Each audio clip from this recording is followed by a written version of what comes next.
Welcome. This is For Better and Worth, the podcast where we don't believe you have to sacrifice your relationship while you build your net worth. We are your hosts. I'm Chris. And I'm Ericka Young. And we're so glad you joined us today. All right, y'all, come on. Let's get into it.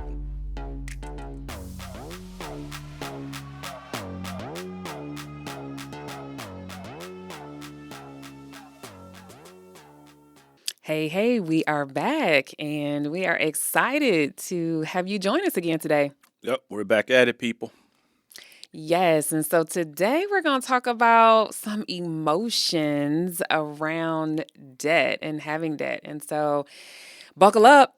Here we go. We're going to get into the meat of it. I think a lot of times it's hard to talk about money and talk about debt and talk about where we are.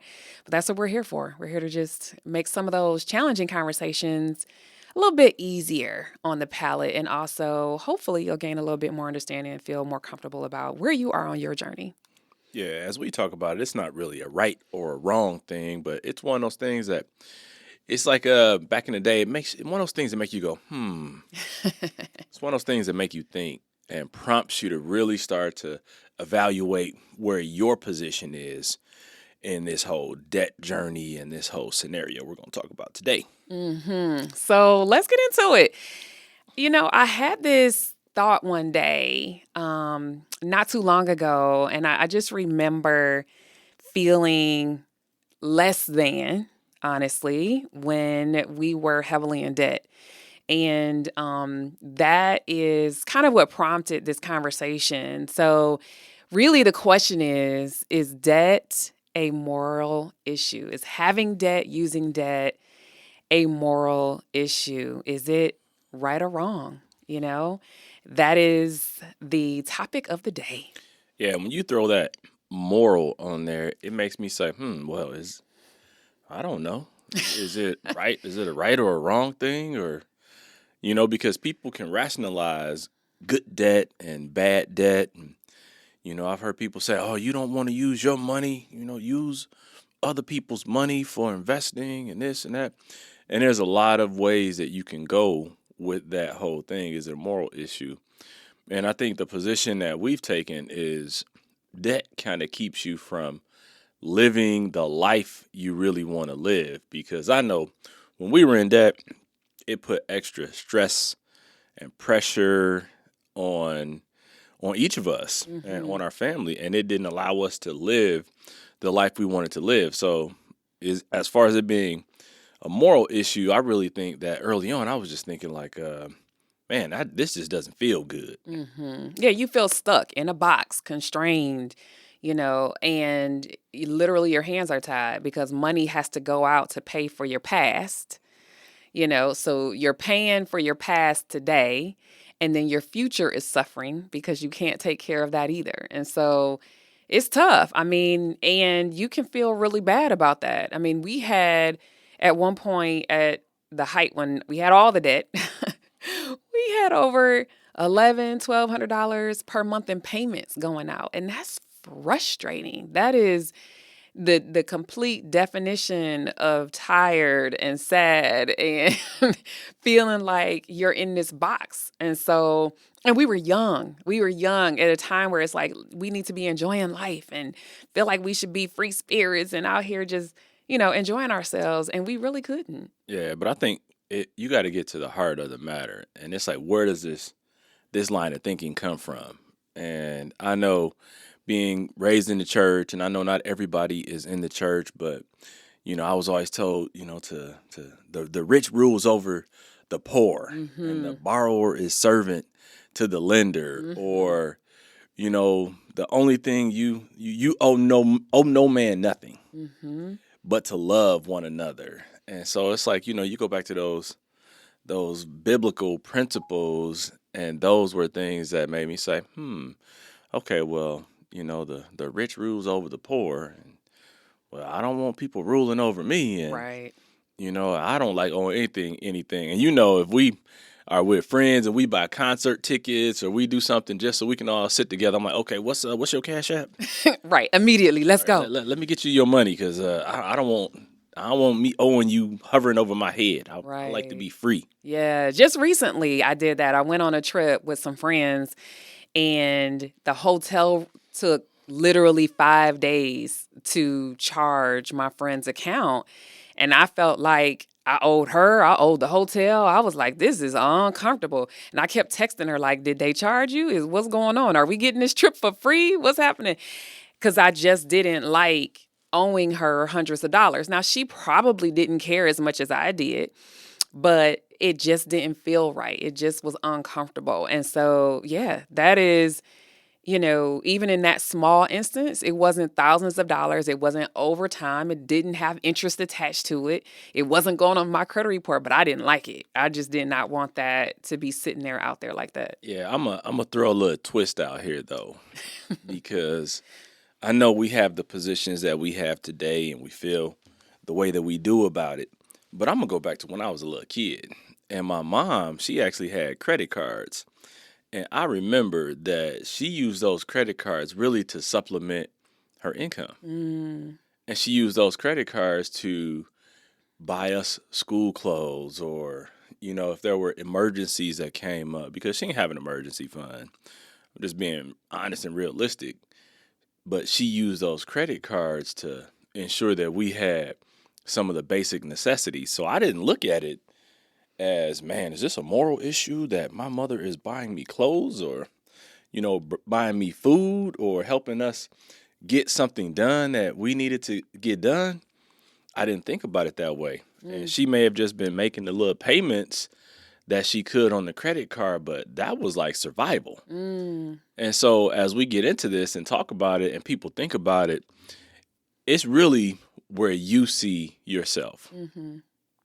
Yeah, and I also think I appreciate you saying that because I also think a lot of people are in that situation where using debt had become a necessity. Obviously, we would love for you to get away from that, right? Because that's not going to lead you into a prosperous and, confident future.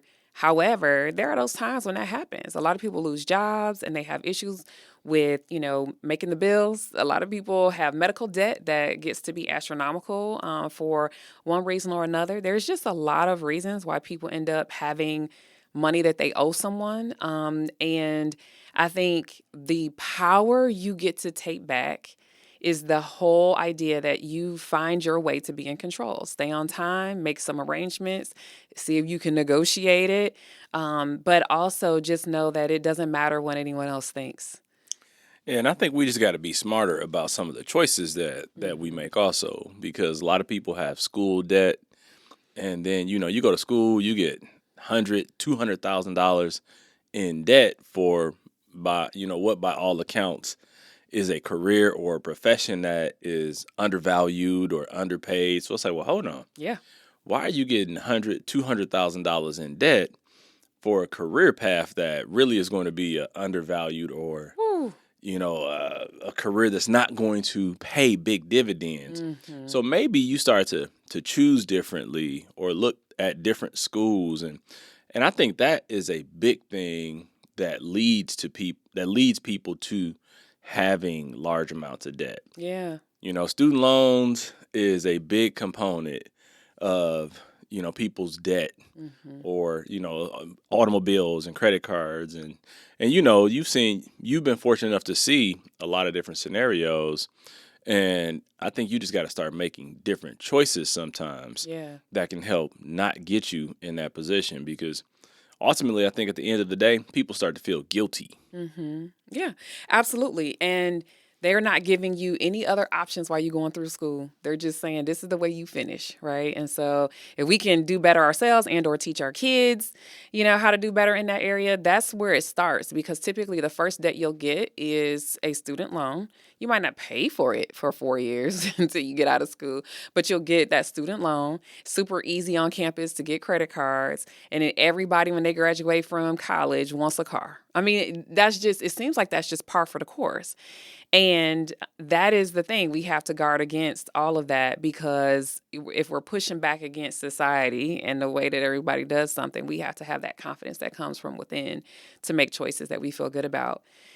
I'm going to just put this out here too, because I feel like a lot of the guilt that comes, or a lot of the quote unquote right or wrong thinking around debt, is from the top gurus in the nation. You know what I mean?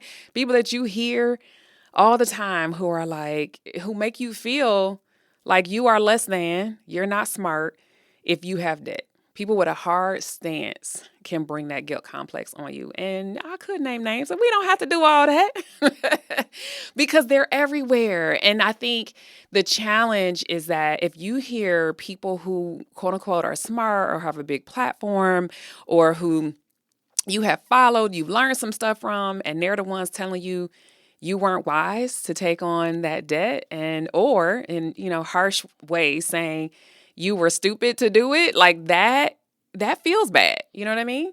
Well, I'll say this, a little tough love is not bad. Sometimes people need some tough love. And I can appreciate some of the hard stances that people have taken, from larger platforms. But also I eat the hay and spit out the sticks. Yes. So for me, I've always been like, okay, I can listen to your message, and then I will take what works for me and what I can be fully committed to and make that work. So it's like, it doesn't matter how strong the stance is or the position is. I think people are smart enough to know if they can do it and to what degree they can do it. And so I would take the hard stance that you have to make a decision. And in making that decision, maybe it's something small. And you commit to that small thing, and then you make progress with that small thing. And it's not going to ever be a perfect journey. And that is exactly why we continue to tout progress over perfection. So take those hardliners, endure some of the abuse, because it may be the thing that causes you to take action and to get into gear. And then once you start to peel that back and say, okay, now what can I apply to my journey that's going to help me get to where I'm looking to go? So I'll take some of those, hardliners and say, okay, I appreciate it. But then I step back and say, all right, now how am I going to maneuver and navigate in this arena? And so I think it takes both. Yeah. I think it takes people who are hardliners, and it takes people who are going to give you a little bit more grace. But look, don't get it mixed up, people. We still want you to be accountable and take action to impact the life that you want to live. That's good. I appreciate that perspective, because I feel like the hard stance can be motivating if you go into it with the idea that I'm just gonna take what's for me, and what's not for me, leave it at the door. It's totally fine, and know that we do have to give ourselves grace, when you find yourself in a situation like that. Because the truth is, when we first started out, I had a debt on my credit that was negative, and I felt a lot of shame and guilt and remorse about that. And that's something I didn't want to share with you. And, I feel like the freedom came when we shared our credit reports. I feel like, well, hey, if he still want me after this, fantastic.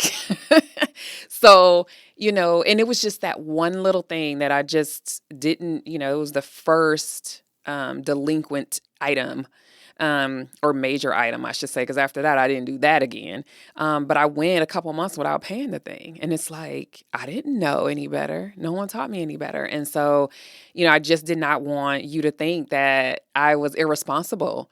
And so when I hear the hard stance, I think it comes that little person inside of me who, felt guilty and was very self-conscious about that. She rises up no matter how much money we have, no matter how well we're doing. I'm sensitive because I have that personal experience. Plus, yes, for all these years, I've seen lots of people who have different challenging situations that, extending grace might be just the thing that's needed to move them forward. And also just know that, yeah, we got to sometimes use that kick in the butt too, so that we can get into action as well. So I appreciate you saying that, because I do think we need both sides. But I do think For me, I lean on the side of grace because of that personal experience. Well, look, I think about relationships and money, and they're both the same when you talk about people have made mistakes. You're going to make mistakes with money, you're going to make mistakes in relationships, and there's no one who is giving look, we're not giving relationship advice. We're not giving money advice. We're just having a conversation here. That's right. So people don't send us any bad emails or, hate mail. Just know that, we're sharing our experiences. And the thing about it is that no matter where you're at in a relationship, you've made mistakes in the past. Mm-hmm. And 10 times out of 10, you're going to make mistakes in the future. But it's how you maneuver, how you bounce back from those mistakes. And so I just take things in stride. And so it's like, I'm rubber, you're glue. Whatever bounces off of me sticks to you. And I just don't take things personally. I apply it to me because it's all about how I am going to move in this, how I'm going to come out on the other side. And so I just think about it in those ways. And I'm like, man, you taking a hard position, but did you not make any mistakes? Yeah. So own up to what is the mistake so that you don't repeat it again, for sure. Look, and people always want to say, let's keep it 100, let's keep it a buck. And the further you get away from those mistakes or the further you get away from that experience, the more we tend to forget that, oh, yeah, I went through that too. Yeah. Oh, yeah, I made that mistake too. Yep. Because if you're walking on a path and you're doing, a lot of good things and making progress and progress and progress, you can forget what helped get you to the point of making progress. We all had that, that fork in the road where we say, look, if I keep going left, I'm going to keep getting negative outcomes or results, and I have to choose to go right. But even on that path going right, there's going to be another fork in your road, and you can go left or you can go right. You can make a mistake, but you can always get right back on the right path and continue your journey going in the direction that you need to go in. Yeah. You know what I always say to people is make a decision. And if you find out that decision isn't going to serve you, make a new one. Or I think that we get stuck in decision making like, oh my gosh, what is the right thing to do? And it's okay to choose to go a different path once you've made one choice, right? Like there is always a choice to make. Now, some of your decisions have big consequences or they have big benefits. And sometimes we don't know which way it's going to be, but there's always an option to make a new choice.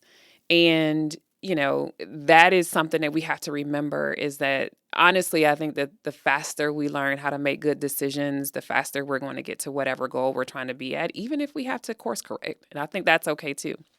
So when we were on our journey getting out of debt, I know you said you thought back to, an experience you had and your credit report.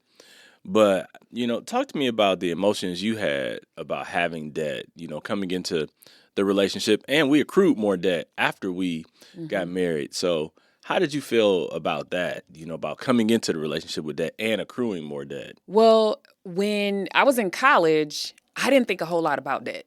I honestly didn't. I was like, oh, well, I know I need to get some student loans in order to finish. Therefore, I will get the student loans. And I signed on the dotted line. I didn't consider how much it was going to add up to. That is one.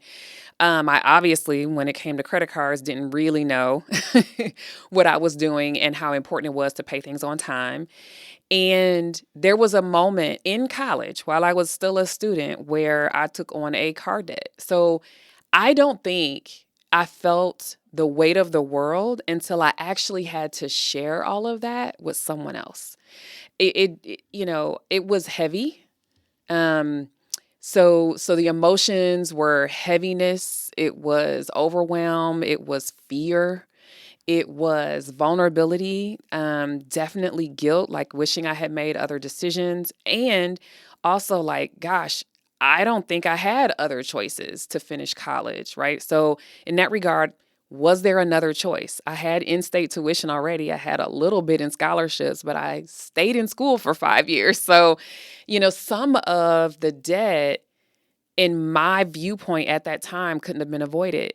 And I still had emotions of vulnerability and, being afraid to be transparent. But I didn't have it as deeply until I actually had to share it with somebody that I cared about. And that was hard. And so I think that developed empathy in me for other people. And also the whole idea of knowing that somebody could still care about you no matter if your money past isn't stellar, right? That was huge for me.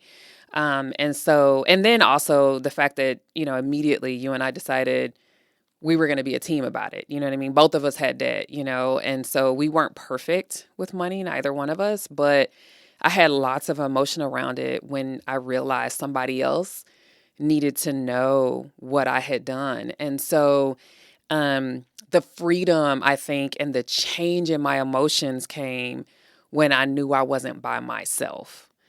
When I thought I was by myself is when all of that emotion was in full display. It's interesting as I listen to you and the way you approached it and the way you thought about it, even from the early on time frame of going to college, and you said you didn't see another way to get through without debt, and it's interesting because I don't know, I always knew that I was going to go to college, and I know if you listen out there, college isn't for everyone. Some people need to go to trade school, or some people need to, start businesses, or, pursue careers in the military. There's a number of different roads or venues you can take. But for me, I always knew I wanted to go to college, and I knew I had to go. And I don't know if it was just from being a young man early and, growing up, I just decided early on in my life I wanted something different. So literally got my first job, which was a paper route at like 12. And then I got a real job at 14 and just started working from that point forward. And so when I went to college, I knew that getting a bunch of student loan debt was not something that made sense for me to do. Mm-hmm. Because I was like, man, I got to pay this back one day. And my mom actually got, a parent plus loan. And I got some student loan debt. But I actually was like so focused on trying to pay my tuition off. After my first year of college, I stayed in the college town and worked in a factory Mm-hmm. all summer, Yeah. working second shift to pay my tuition down. And that was my story. I worked full time and went to school full time, which for a large portion of my college career, because I paid my own way through college, because I was like, nope, I'm not going to incur this debt. And I don't even know where it came from or what made me say, no, I'm not going to do this. Even though I acquired some debt, I still knew that I wanted to try and keep it as low as possible, because the game plan was going to be always to pay it off. Mm-hmm. And so if we just take a sidestep away from, the debt part of it and think about relationships, it's so important to be balanced in relationships, because that's two different perspectives. It's two very different points of view that we had about, college and how we pay for it. And sometimes you need that yin and yang Mm-hmm. effect Mm-hmm. so that you can counterbalance, because that's just one thing that you're going to encounter. Yeah. Yeah. I feel like you were a hustler. Like even in college, like you were a hustler. And you People gonna get tired of hearing it, but every day I'm hustling. that should be your theme song. That really ought to be, I told you. you walk in a room and that song starts Ricky playing. Rose, if you out there, man, just know, I bump me some every day I'm hustling. Yes. Yes. And I feel like I appreciate that because, I wasn't there yet. I really wasn't. And I think that part of it too was that money wasn't something that we really talked about in the house. So I'm glad that was something that you wanted to do and you were open to.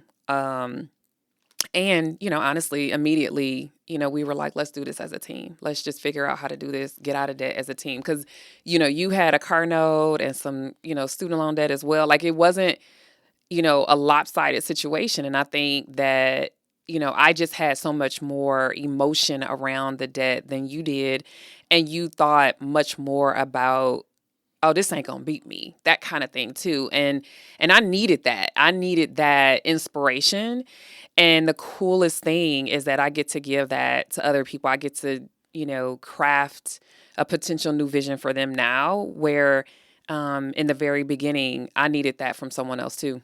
And I still maintain that same kind of mentality because we talked earlier about how people feel guilt about it. Mm-hmm. I didn't feel any guilt. I was going to ask you because I'm like, how did you even feel about the debt just in general? I didn't feel guilty because I felt like, at different points in life, some of it was necessary. Mm-hmm. Because, I didn't have enough money to do what foundationally I needed to do, especially when you talk about college, and I was trying to minimize it. Mm-hmm. And so to me, it was like, well, I'm not feeling guilty because I'm not taking as much debt as I could or doing as much as I could.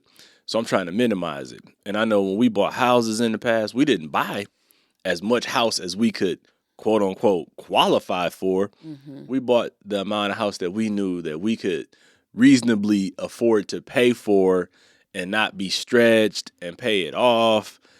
Cars, we only buy cars that are used, couple years old. And people may not like that. Some people just always have to have a new car. But in some of these cases, I've just decided that I'm not going to feel guilty. I'm going to make the best available choice for me. Yeah. And I think that's where people have to approach it is you've got to make the best available approach and choice for yourself. And you got to be to a point where, you just don't compromise everything and say, you know what, I need a car instead of getting a $25,000 car or something you can either pay cash for or reasonably pay it off in a short amount of time. You just say, oh, I'm just going to go all in. I'm just going to get the $50,000, $60,000, pickup truck or, SUV because everybody wants to ride around, look good in the car. But it's like, but can't you really afford to pay for that? Yeah. And I think that's why I didn't feel guilt because I was like, this isn't optimal, but I am going to, some of the debt, I needed to encounter, but I really thought about it in short term or minimizing it.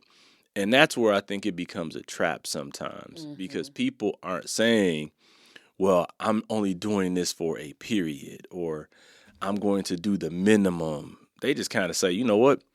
I'm jumping in like cannonball. I'm jumping in with 2 feet. And that's what I would tell people not to do. Yeah. And I think that using wisdom is a huge part of this, knowing what you can quote unquote afford, given your income and all of that, all of the numbers part, of course, I'm going to come live back. beneath your income also, people. That's right. That's right. And, thinking about more than just the today factor, how are you going to feel in 5 years? If you have a vehicle that is a lease, are you going to be ready when that lease is up to do something else, right? And so just thinking in the future, is this something that you will regret? I want to circle back really quick to the whole idea of the culture of, what does God think about this? Like, our idea of how God thinks about debt, right? And are we bad people? Are we in sin if we have debt? And I think that this is a really important thing. And the one thing that I really think is important to say is that this is between you and God. So don't let anyone else tell you that you are a bad person if you have debt or that something bad's going to happen if you stay in debt. I think that you really need to talk to God about that. I think that is really, really important. That's between you and God. And the reason why that is primary to me is because you have to get away from caring about all the other people. People can give you wisdom. They can give you nuggets. They can give you direction. They can give you motivation. They can kick you in the tush. They can give you grace. But what really matters is what God thinks of you. And so you want to make sure that the path that you're on, is something that he's going to be satisfied with. And so I think that's the other thing that motivated me, is just to make sure that we had an alignment in that way. And I thought that, even today, I mean, we have a mortgage, and I definitely don't think anybody is upset about that. We want to get rid of it, but I don't feel guilty because there's still a little bit left on that mortgage. Yeah, but I also think that, for me, God's word was a guiding principle, and it was wisdom, because when I look at Proverbs 22:7, and it says, the rich rules over the poor and the borrower is servant to the lender. God was like, so which one do you want to be? Right. You can want to choose. be the borrower, or you want to be the lender? And so I was like, well, you know what, Lord? Thanks for highlighting that. And it's, he said, be surety for no man. And it's like, okay, well, he's talking about don't be a cosigner, because you can't trust people to honor their commitments. Yeah. And I think the Bible is just riddled with wisdom. And it's about making choices. And God gave us, his word to lead us and guide us. And what we do with it, it's up to us. Because the Bible also says, work out your own salvation. And so that's where it's like, I'm not trying to get preachy here, people. No, he done took us to church. So pass the offering plate and be generous to the preacher man. I'm just trying to share those nuggets. On the podcast. Trying to share those nuggets of wisdom. So when you're making choices and decisions, it's something that you can live with. Yep, absolutely. Absolutely. So how do we make it worth it? What is your takeaway? Look, my big takeaway is that it's not a right or a wrong thing. It's about making the right choice for you. And in making that right choice, I think there's a lot of things you can look at that gives you guidance, that gives you insight, that gives you wisdom, that helps making the right decision for you easier. So are you going to be condemned or, shamed? Probably not, because we live in a debt culture. So people aren't going to say, oh, man, you didn't get that car. Oh, man, that's good for you. They'll say, well, why did you get that car? Spend the money. Spend the money. Right. So I think the way you make it worth it is, be practical, apply wisdom, have some parameters that you are working with. Like for me, I told you it was some of it I felt at different points in my life was necessary, but I had the total mentality that this wouldn't be long term. And if you can make it short term and, do what you need to do, then change that situation, that's how you make it worth it. And my other make it worth it would be in your relationship, have some balance, have somebody else who's going to have a different point of view or a different perspective, because it's that balance that can lead you guys to make wiser decisions. Yeah, awesome. And I think that making it worth it is all about understanding that your emotions do not have to control you. Our emotions tell us things. They help us to understand. They help us to, identify what might be missing or a direction to go in, but they do not have to dictate our actions. And if I let my emotions dictate my actions, it would have very well been a secret. What was going on in my credit report and in my finances. And I might not have had a team, right? That could have been a demise of a relationship from jump. So I think don't let the emotions overtake your actions. They're real, but they aren't everything. They're not the whole story. And utilize the wisdom that is given to you both. And if you have faith, but also in just those that are around you. I love what you said. Eat the hay, spit out the sticks, and find your way without having to feel like you have to answer to somebody else, because this is your life to live, and that's important. All right, people, take it in, apply it to your life, and until next time, we're out. Thank you for spending some of your time with us today. We appreciate all your support, so be sure to subscribe, rate, and review us wherever you listen to this podcast. You can find us on Instagram at For Better and Worth. And sign up for our email on forbetterandworth.com. Till next time, we're out of here.